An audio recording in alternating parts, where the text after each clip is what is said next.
आज हम बात करेंगे एक ऐसी डिजिटल डकैती की जो छुपी थी एक बिल्कुल नॉर्मल से बिजनेस ट्रांजैक्शन में। ये एक ऐसी कहानी है जो हमें सिखाती है कि आज के दौर में सुरक्षा कितनी ज्यादा जरूरी है। 2.16 करोड़ रुपए। सोचिए, इतनी बड़ी रकम एक पल में एक बड़ी कंपनी के अकाउंट से गायब हो गई।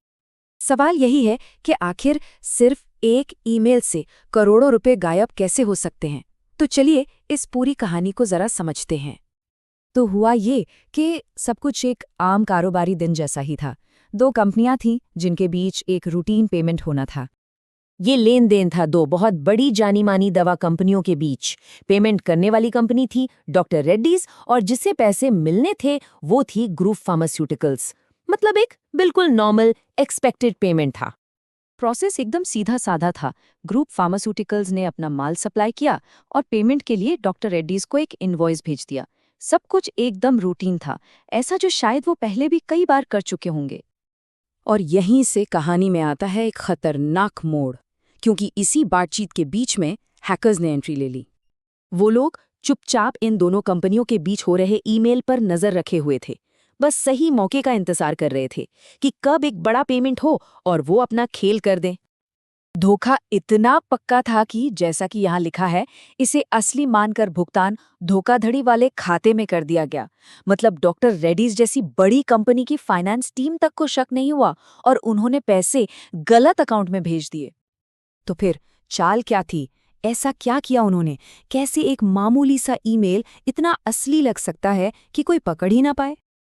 अब जरा स्क्रीन पर ध्यान से देखिए, यही इस पूरी धोखाधड़ी का राज है।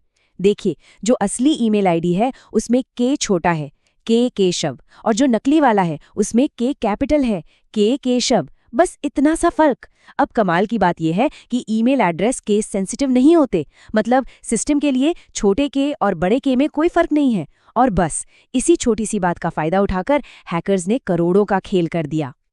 टेक्निकल भाषा में इसे ईमेल स्पूफिंग कहते हैं। मतलब हमलावर कोई भरोसेमंद सोर्स होने का नाटक करता है ताकि लोग आसानी से उसकी बातों में आ जाएं। और जैसा कि हमने देखा, ये तरीका खतरनाक हद तक कामयाब हो सकता है। चलिए अब जरा इस पूरी डिजिटल डकैती की टाइमलाइन पर नजर डालते हैं कि कब क्या हुआ। सब कुछ बहुत तेजी से हुआ। देखिए, 3 नवंबर को वो फर्जी ईमेल भेजा गया और पैसे ट्रांसफर हो गए। इसके कुछ ही समय बाद ग्रुप फार्मास्यूटिकल्स को पता चला कि पेमेंट तो आया ही नहीं और 5 नवंबर तक मामला पुलिस के पास पहुंच गया। लेकिन तब तक पैसा गलत हाथों में जा चुका था। ये जो चोरी की रकम थी उसे गुजरात के वडोदरा में मौजूद एक अलग बैंक ऑफ बड़ौदा के अकाउंट में भेज दिया गया था। तो जैसे ही इस धोखे का पता चला, जाहिर है तुरंत एक्शन शुरू हो गया और जांच का दौर शुरू हुआ। तो हुआ ये कि ग्रुप फार्मास्यूटिकल्स ने सबसे पहले इस फ्रॉड को पकड़ा। उन्होंने फौरन पुलिस से संपर्क किया, एफआईआर दर्ज कराई और साथ ही उस फर्जी बैंक अकाउंट को फ्रीज करने की रिक्वेस्ट भी की ताकि पैसे को और कहीं न भेजा जा सके। अब इस तरह के बड़े कॉर्पोरेट साइबर क्राइम के कानूनी नतीजे भी बहुत संगीन होते हैं। तो देखते हैं कि अपराधियों पर कौन-कौन सी धाराएं लगाई गई हैं। तो यहाँ आईटी एक्ट की बहुत गंभीर धाराएं लगी हैं।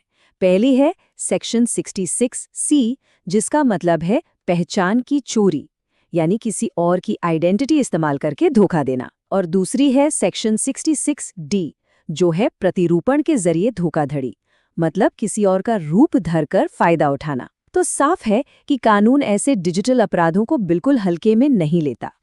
फिलहाल इस मामले की जांच चल रही है। पुलिस की सबसे बड़ी प्राथमिकता यही है कि वो चोरी हुए पैसे को रिकवर करे और इस डकैती के पीछे जो लोग हैं उन्हें पकड़े। तो इस पूरी कहानी का सबसे बड़ा सबक क्या है? यही कि इतनी बड़ी धोखाधड़ी की जड़ एक बहुत ही मामूली सी चीज थी, सिर्फ एक कैपिटल लेटर। ये हमें याद दिलाता है कि डिजिटल दुनिया में एक छोटी सी चूक भी कितनी भारी पड़ सकती है।